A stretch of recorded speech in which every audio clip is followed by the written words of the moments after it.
Daytime starts right now.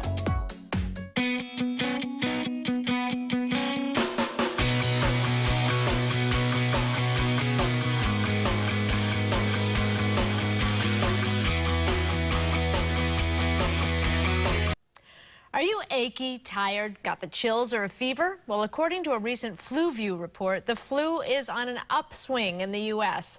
Our next guest says it's likely you'll get hit with some strain of it this year. But if you have a flu survival kit, you can actually shorten its duration. Dr. Ken Redcross is here with some great advice for all of us. Good to have you here. Thank you so much for having me here in beautiful Tampa. Isn't it lovely? We're very lucky. You're spoiled. I know we are. Let's talk about why so many people don't even bother to get the flu shot. You know, I think probably the most polarizing thing in my practice is to flu shot or not to flu shot. You know, a lot of people have a lot of different misconceptions. A lot of people feel that the flu shot itself will give you the flu. I'm here to tell you it's not happening. Right. The flu shot is actually a killed, inactivated virus, and it can't come back to life. So you don't have to worry about that. Another thing I hear is they think big pharma's making big money on the flu shot, and actually they're not, Cindy. They're only getting about 0.5%. So in this case, pharma is doing the right thing for us. Okay. What about people who say, well, I felt awful after I had it? Is that just a coincidence? It isn't a coincidence. There's a couple of things that can be taking place. Number one, when you get the flu shot, don't forget, we're still introducing something into your body. Right. So your body's kind of waking up and saying, you know, is something going on here? Right. The second thing that we can sometimes get with the flu is that you could have had another flu strain that was already in your system. It takes a couple of weeks to kind of bake. Right. So who knows if you were getting a different strain at the time. Well, let's talk about symptoms that we might feel if we're heading down that path toward the flu. Tell us about those. Yeah, some of the things that you could see at times could be something like a low-grade temperature. You can also get a cough. You can get the stuffy nose. But the hard part is that some people get confused of what is a cold and what is actually influenza. Right. The big thing that I usually hang my hat on tends to be those body aches. When I see those body aches, that clues me in to say, you know, I think we're dealing with a little bit more than just an upper respiratory infection. And chills, is that a real good sign? Chills are a little tough. Chills are good, but what I look at in kids, it tends to be the vomiting. Usually as adults, we don't get that as much with the flu, but when a child is a little bit harder for them to tell you they're having body aches, when they're vomiting with the low-grade temps, then I kind of wrap in influenza in that too. Okay. I know. All right. Now, how many people will get the flu this year? You know, that's a great question, Cindy. Over 200,000 people will be hospitalized with complications of the flu. That's a lot. It's a lot. The other thing is the flu can kill up to 25,000 people a year, and it tends to be our elderly, or I'd like to say those who have seen years. That's when I say seniors.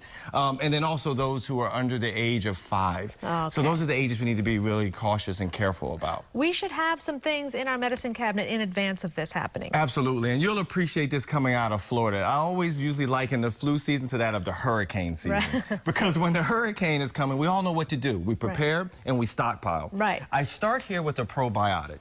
Now, at this point, I think we all know that a probiotic is good for us. Right. But a lot of us may not understand that when we get sick, we lose a lot of good bacteria in our gut. That's extremely important for our immune health. Okay. So therefore, a probiotic comes in to kind of reline the gut.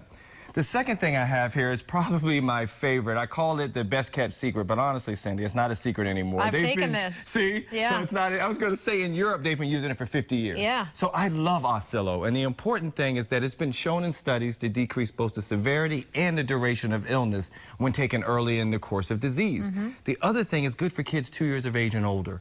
And I don't know if you recall, but I remember when my kids were little, we didn't know what to give our kids that was safe, and Oscillo has a place for that. Okay. As we move on here, we have good old-fashioned chicken noodle soup. Just more proof that Mom is right.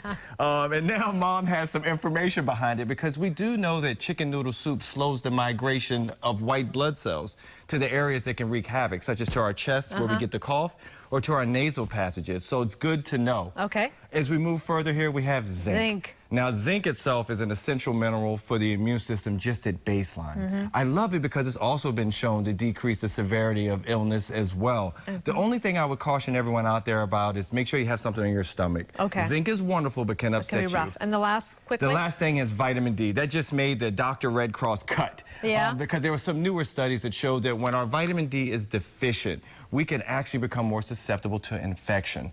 There's even a company called the Organic and Natural Health Association that decided to focus the entire year on getting the word out about vitamin D and are providing kits at thepowerofd.org that we can test it at home. That's how important vitamin D has become. All right, even living in a sunny climes here, we still need to make sure we have enough vitamin D. Absolutely. Dr. Ken Redcross, thank you very much. Thank you for having me. We'll be right back.